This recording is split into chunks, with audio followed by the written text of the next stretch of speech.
हम जान देंगे ओवैसी साहब को, अगर हमारी जान की जरूरत होगी हम जान देंगे। असदुद्दीन ओवैसी साहब पर हमला बिल्कुल बर्दाश्त नहीं करेंगे।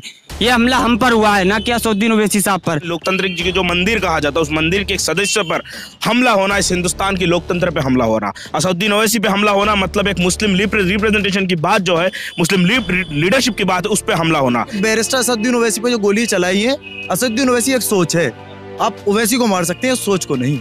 उत्तर प्रदेश में एक सांसद, एक राष्ट्रीय अध्यक्ष घूम नहीं सकता, तो कहाँ गुंडागर्दी खत्म हुई? ओवैसी साहब पे हमला होना, हर मुसलमान पे हमला होना।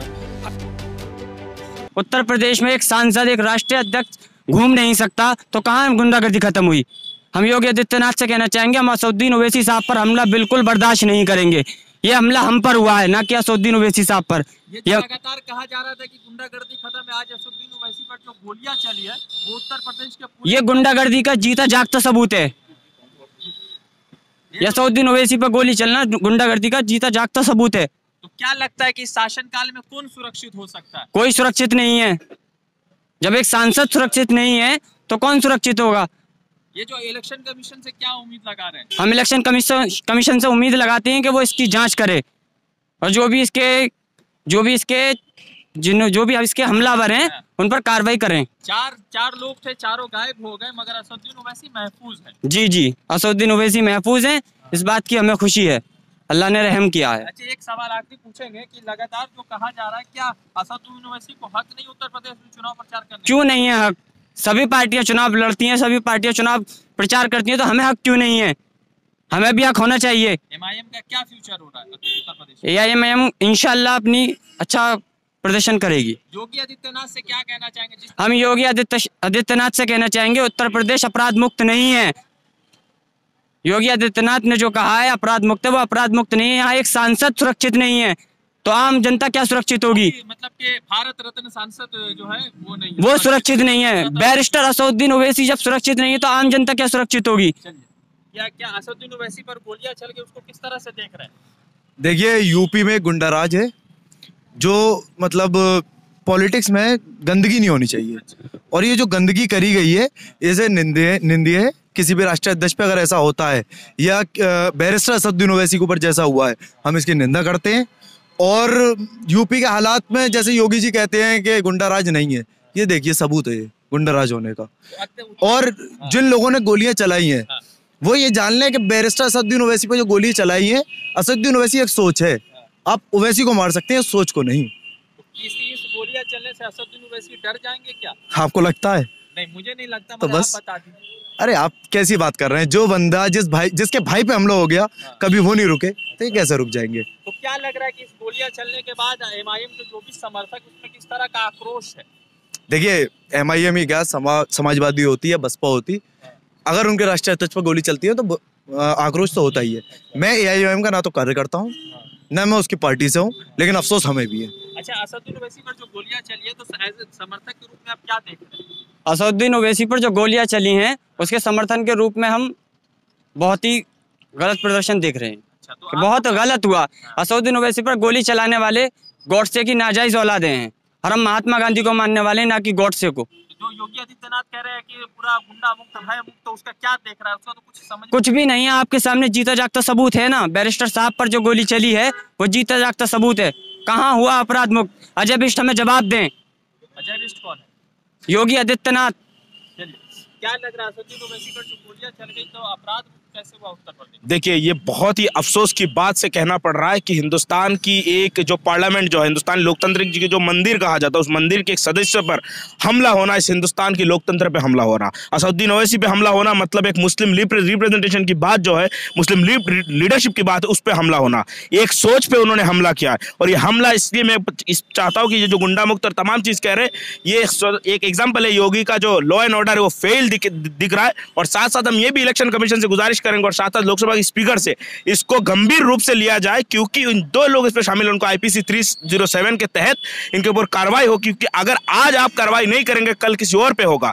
ये एक मुहिम चला, जब से ओवैसी साहब आ रहे, पहले उन पे तौहीन लगाना, बी टीम एजेंट और तमाम चीज, आप उन पे हमला करना, ये लोकतांत्रिक, इस देश की लोकतंत्र के लिए खतरा है। हम इसकी पूरी तरह से मजम्मत करते हैं, साथ में इसके एक डिमांड करते हैं कि फौरन इसके इन्वेस्टिगेशन हो। एक सवाल ये है कि जिस तरह से असदुद्दीन ओवैसी आ रहे हैं, लोगों के पास जा रहे हैं, ठीक है, वो अपनी राय रख सकते हैं। एक सवाल ये है कि अखिलेश लगातार जो योगी जी कह रहे थे अपराध मुक्त भय मुक्त, तो उसमें कितना ये चीज दर्शा रहा है कि कितना हुआ ही नहीं कुछ। पर अपराध मुक्त उत्तर प्रदेश नहीं है। योगी जी इसलिए कह रहे हैं, उन पे खुद कितना एफआईआर है, वो जब आए सरकार में हटा दिए तो ऐसे अपराध मुक्त हो जाएगा। जो गुंडा है उनको भाजपा में ज्वाइन कर लेते, भाजपा में वॉशिंग मशीन है, उस पर घुस जाते गुंडा, साफ सुथरा गंगा जल में नहा लिए। तो लॉ एंड ऑर्डर इस वक्त की अगर देखा जाए उत्तर प्रदेश का बहुत हालत खराब है। हाथरस की रेप कांड में भी हमने देखा, और तमाम चीज लोगों पे लिंचिंग और जिस तरह से हो रहा है टारगेट करना, सोच लीजिए एक अध्यक्ष पे, एक राष्ट्रीय अध्यक्ष पे हुआ, एक मेंबर पार्लियामेंट में हमला हुआ, इस पे आप सोच लीजिए कि लॉ एंड ऑर्डर का यूपी का क्या है। क्या उम्मीद लगा रहे हो इलेक्शन कमीशन से? देखिए इलेक्शन कमीशन से हम उम्मीद ये कर रहे हैं कि आप निष्पक्ष के साथ इस पे इन्वेस्टिगेशन करिए। ये सोच लीजिए कि आप इस देश की लोकतंत्र की बचाने की जिम्मेदारी आपके हाथ पे है, और अगर आप इस पे एक्शन नहीं लेंगे, समझ लीजिए हिंदुस्तान की लोकतंत्र जो है उस पर बहुत सारे सवाल उठेगा, आप पे सवाल उठेगा, क्योंकि आप इस लोकतंत्र को बचाने की एक जिम्मेदारी आपके अंदर एक अभी पावर है, इसको बचाइए और इस पे इन्वेस्टिगेशन जरूर करिए। इस पे लगातार ये कहा रहा है ना कि 80 बनाम 20 की लड़ाई, इत्र वाले मित्र की सारी मित्रता, फिर उसके बाद आज उन्होंने कहा कि कयामत तक ये खाब पूरा नहीं होगा। तो लगातार मुस्लिम समाज के ऊपर क्या जो योगी आदित्यनाथ का जहर उगलता जा रहा है, उसको किस तरह से देख रहे हैं? देखिए 80 बनाम 20 का लड़ाई हम नहीं जानते। हाँ 80 बनाम लड़ाई ये हो सकता है कि 20% जो गुंडा भाजपा में घुसे हैं वो हो सकते हैं 20%, मगर इस देश की जो लड़ाई है,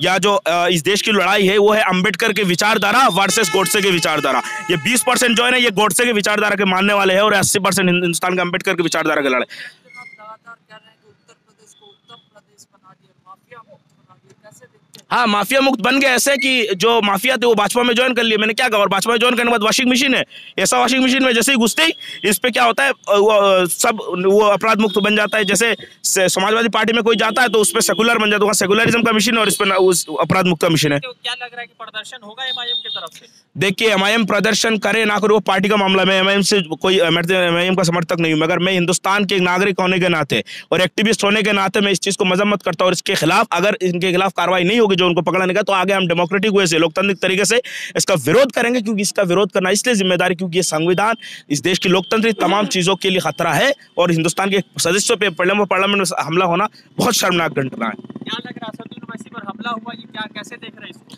जी ओवैसी साहब पे हमला होना, हर मुसलमान पे हमला होना है, हर मुसलमान पे इस हिसाब से कि जब लीडर है बनने की कोशिश कर रहे हैं, मुसलमान यूपी के मुसलमानों की आवाज़ उठा रहे हैं, उन पे हमला हो सकता है तो हम पे क्यों नहीं?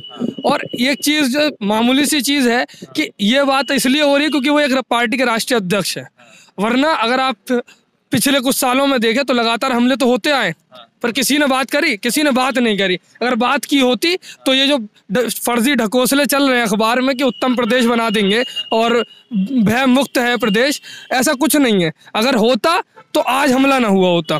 और दूसरी बात यह है कि अगर पहले कार्रवाई होती तो आज ये हालात ना होते। एक राष्ट्रीय अध्यक्ष है, एक बैरिस्टर है, सांसद है, वो उस पर हमला होना बहुत ज़्यादा गंभीर बात है। देश में लॉ एंड ऑर्डर बिल्कुल नहीं है, इस बात से अंदाज़ा लगाया जा सकता है। लखीमपुर में क्या हुआ, हाथरस में क्या हुआ, अब ये बिल्कुल नज़दीक इलेक्शन, उस टाइम क्या हुआ। ये एक सोची समझी साजिश है मुसलमानों को डराने के लिए। मैं इसे हमला नहीं मानना, मैं सोची समझी साजिश बता रहा हूँ, क्योंकि ये मुसलमानों को डराने के लिए है। क्लियर मुसलमान डरेगा तो वो इसके पीछे न जाके किसी यादव के पीछे, किसी कांग्रेस के पीछे, इनके पीछे ही छुपा रहे हमेशा, वो अपनी लीडरशिप खड़ी ना कर सके। एक अपना गुस्सा दिखाना चाहिए, क्योंकि एक रिप्रेजेंटेटिव को इस तरीके से गोली चलाना उन पर, वो तो गाड़ी अल्हम्दुलिल्लाह अच्छी थी जो गाड़ी में बच गए वो, वरना मुझे नहीं लगता कि 4 गोलियों से कोई इंसान बच सकता है। तो हमला हुआ है, जान भी जा सकती थी, राष्ट्रीय अध्यक्ष है, इसके पीछे साजिश है पूरी की पूरी। जो भी पार्टी, जिस भी पार्टी का उस पर हाथ है, उस पर कार्रवाई हो। इलेक्शन कमीशन से मेरी यही मांग है। इलेक्शन का क्या प्रदर्शन, आप एमआईएम के समर्थक हैं? जी, अगर हमें इंसाफ नहीं मिला और कार्रवाई नहीं हुई तो हम प्रदर्शन करेंगे। हम ओवैसी साहब पर हमला बिल्कुल बर्दाश्त नहीं करेंगे। ओवैसी साहब को अगर आपके जान की जरूरत होगी तो किस तरह? हम जान देंगे। ओवैसी साहब को अगर हमारी जान की जरूरत होगी हम जान देंगे।